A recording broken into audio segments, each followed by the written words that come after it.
काव्या काव्या काव्या।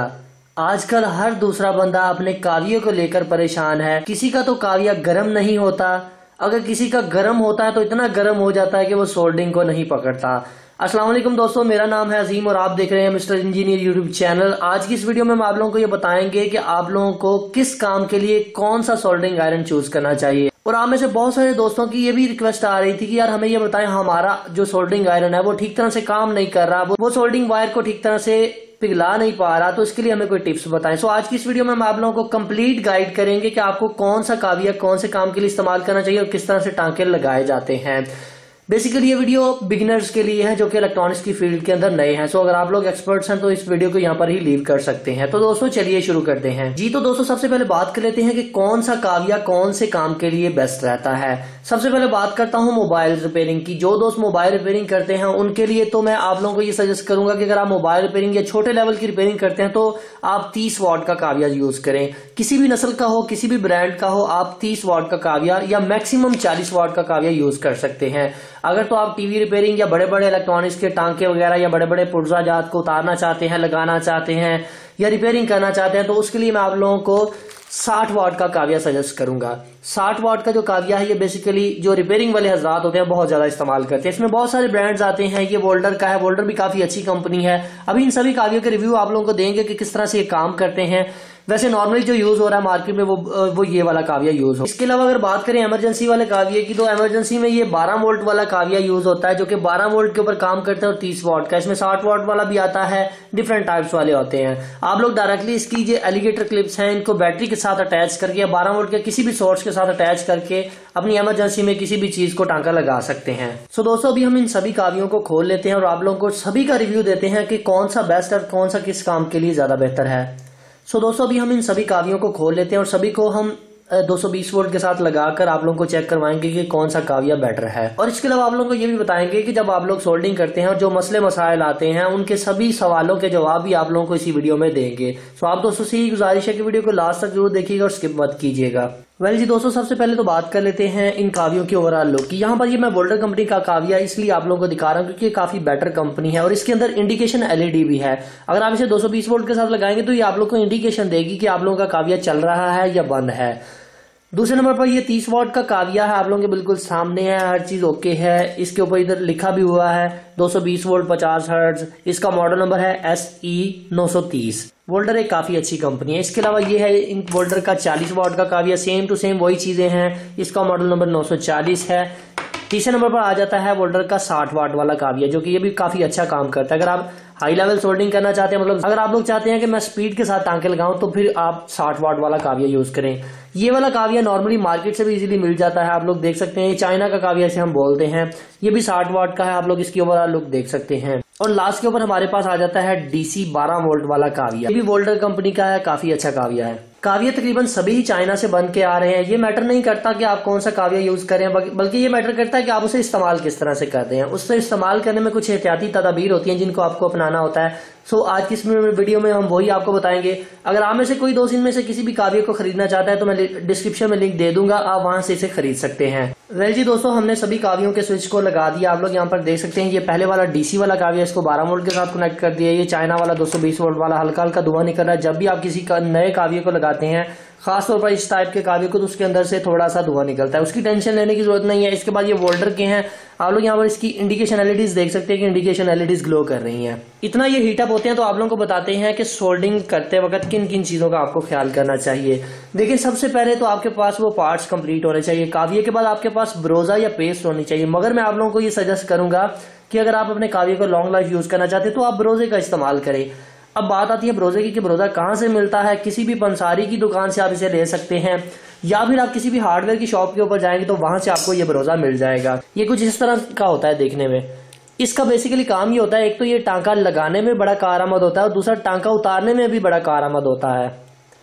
दूसरा इसका सबसे खास बात यह है कि काव्य की बिट को काला नहीं होने देता। कहने का मतलब यह है कि अगर आप इसे इस्तेमाल करते हैं तो ये आपके काव्य की बिट जो काली हो जाती है फिर सोल्डिंग नहीं हो पाती, तो अगर आप इस ब्रोजे को इस्तेमाल करते हैं तो ये काव्य की बिट को ज्यादा काला नहीं होने देता और आपके टांके आसानी से लगते हैं। अभी बात कर लेते हैं कि सोल्डर किस कंपनी का इस्तेमाल करना चाहिए। सोल्डर आप किसी भी कंपनी का यूज कर सकते हैं, मगर मैं यहाँ पर 2 से 3 आपको जो अच्छी कंपनीज है उनका नाम बता देता हूँ। इनमें से सबसे टॉप के ऊपर हाईफ्लो है, कॉन्टिकोर है, और भी बहुत सारी अच्छी अच्छी कंपनीज हैं। कंपनीज बहुत सारी हैं, मैं सभी के नाम नहीं यहाँ पर ले सकता, मगर ये है कि आप कोई भी सोल्डर इस्तेमाल कर रहे हैं तो सोल्डर का एक चीज का ख्याल रखा करें कि ज्यादा मोटा सोल्डर इस्तेमाल नहीं करना।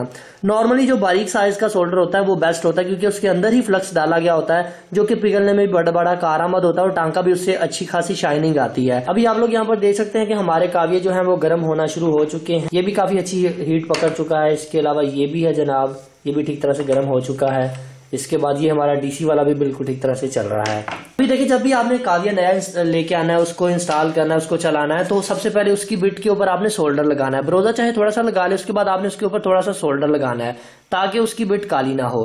ठीक है दोस्तों, अभी यहाँ पर बात आ जाती है कि काव्य को पकड़ना किस तरह से। बजाते खुद तो ये एक छोटी सी बात लगती है कि काव्य को चाहे इस तरह से पकड़ लो, चाहे इस तरह से पकड़ लो, चाहे इस तरह से पकड़ लो, मगर काव्य को पकड़ने का एक तरीका कार होता है जो कि कुछ इस तरह से है कि जिस तरह से आप पेंसिल को पकड़ते हैं, पेंसिल को पकड़कर लिखते हैं, इस तरह से आपने अपने काव्य को पकड़ना है।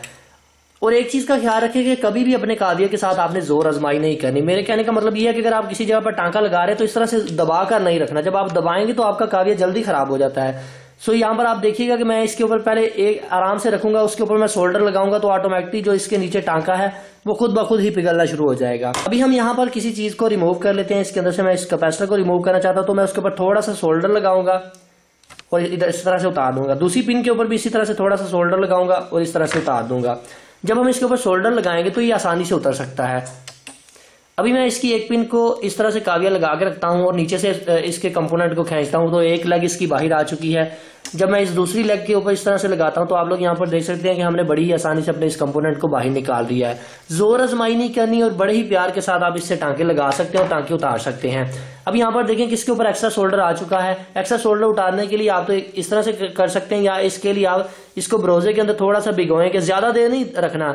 कई दोस्त क्या करते हैं कि इस तरह से ब्रोजा लिया और उसके अंदर ऐसे ऐसे ऐसे काव्यों के साथ लगे रहते हैं, ऐसे घुमाते रहते हैं। उससे आपके काव्य की जो बिट है वो मजीद खराब हो जाती है। सिर्फ आपने जस्ट थोड़ा सा इस तरह से इसको ये साफ करना होता है। इसके ऊपर ये जो ब्लैक आ जाता है इसके ऊपर, वो उसको आपने साफ करना होता है। अभी यहाँ पर तकरीबन सारे ही काव्य ठीक तरह से गर्म हो चुके हैं। यहाँ पर मैंने बहुत सारे कारीगरों को, बहुत सारे लोगों को इस तरह करते देखा है कि अक्सर वो टांका लगाते होते हैं इस तरह से, किसी भी चीज के ऊपर टांका लगा रहे हैं तो थोड़ी थोड़ी देर बाद काव्य को कुछ इस तरह से मार रहे होते हैं नीचे, इस तरह से नीचे की तरफ फेंकते हैं कि जो उसकी बिट के ऊपर एक्स्ट्रा शोल्डर लगा हुआ है वो उतर जाए। अभी मैं आप लोगों को दोबारा से करके दिखाता हूँ कि अक्सर लोग क्या करते हैं, बार बार इस तरह करते रहते हैं। इससे सबसे बड़ा नुकसान ये होता है कि आपका जो एलिमेंट होता है वो जल्दी खराब हो जाता है, क्योंकि वो गर्म होता है। जब उसको आप ठोकर लगाते हैं तो वो अंदर से भुर जाता है और वो जल्दी खराब हो जाता है। कभी भी काव्य को इस तरह से नीचे नहीं मारना चाहिए। हाँ, कई दफा इस तरह होता है कि आपकी बिट के ऊपर एक्स्ट्रा शोल्डर आ जाता है, आप उसे उतारना चाहते हैं। मिसाल ले लेता हूं मैं, इसके ऊपर थोड़ा सा एक्स्ट्रा शोल्डर लगा देता हूं ताकि मैं आप लोगों को समझा सकूं। ये देखें, इसके ऊपर एक्स्ट्रा शोल्डर आ चुका है, मैं इसे उतारना चाहता हूं। मैं जैसे इसको थोड़ा सा बस इस तरह से हिलाऊंगा, इस तरह से हिलाऊंगा एक झटके के साथ, वो ऑटोमेटिकली जो एक्स्ट्रा शोल्डर है वो नीचे की तरफ गिर जाएगा। अभी दोस्तों बात कर लेते हैं इन काव्यों की परफॉर्मेंस की। तो जैसा कि मैंने आप लोगों को बताया कि ये जो 30 वॉट वाला काव्या है ये ज्यादातर मोबाइल बेयरिंग के अंदर इस्तेमाल होता है, तो आप इसे मोबाइल बेयरिंग के जो बारीक एसएमडी वाले कंपोनेंट्स होते हैं तो उनको भी लगा सकते हैं। मैं यहाँ पर थोड़ी सी सोल्डिंग करके आप लोगों को दिखा देता हूँ। काफी अच्छा ये काम कर रहा है। आप इसे किसी भी कंपोनेंट को लगा सकते हैं, किसी भी कंपोनेंट को उतार सकते हैं। थोड़ी सी देर के अंदर ये काफी हीट अप हो चुका है। इसके अलावा आप इसे अगर आप नए हैं तो मैं आप लोगों को ये सजेस्ट करूंगा कि 30 से 40 वॉट का काव्य से आप स्टार्ट करें। आप डायरेक्टली 40 वॉट के काव्य के ऊपर ना आए, क्योंकि जब बंदा नया होता है तो किसी भी काम में उसको सीखने में थोड़ा सा टाइम लगता है। अगर आप डायरेक्टली 60 वॉट के काव्य के ऊपर आ जाएंगे तो वो बहुत ज्यादा हीटअप होता है, जिसकी वजह से आप उसके किसी भी बोर्ड के प्रिंट को उखाड़ देंगे, उसको खराब कर देंगे। वेल दोस्तों, अभी बात कर लेते हैं इस नॉर्मल 60 वॉट के काव्य की। तो ये भी काफी अच्छा है। मैं तकरीबन 4 साल से इस तरह के काव्य को यूज कर रहा हूँ। जब भी खराब होता है, इसका एलिमेंट खराब होता है, तो आप इसका एलिमेंट नया मार्केट से 50-60 रुपए का एलिमेंट मिलता है, वो आप लाकर उसमें लगा लें और आपका जो काव्य वो फिर दोबारा से जिंदा हो जाता है। सो आप लोग यहाँ पर देख सकते हैं ये भी बिल्कुल ठीक तरह से काम कर रहा है, अच्छे खासे टांके लगा रहा है। 60 वाट का काव्य अगर आप यूज करना चाहते हैं तो उसमें ये काव्य भी अच्छा है, वोल्डर भी अच्छा है, और भी बहुत सारी कंपनीज हैं।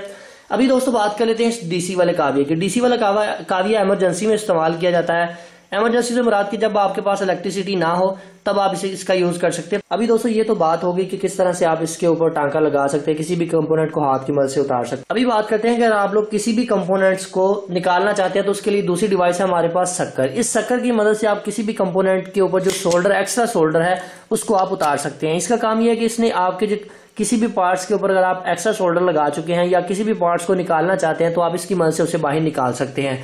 जस्ट आपने इसको प्रेस करना है, ये लॉक हो जाएगा। आपने इस बटन को दबाना है तो ऑटोमेटिकली ये पीछे की तरफ चला जाएगा और यहां से इसने जितना भी सोल्डर होगा वो अपने अंदर खींच लेना है।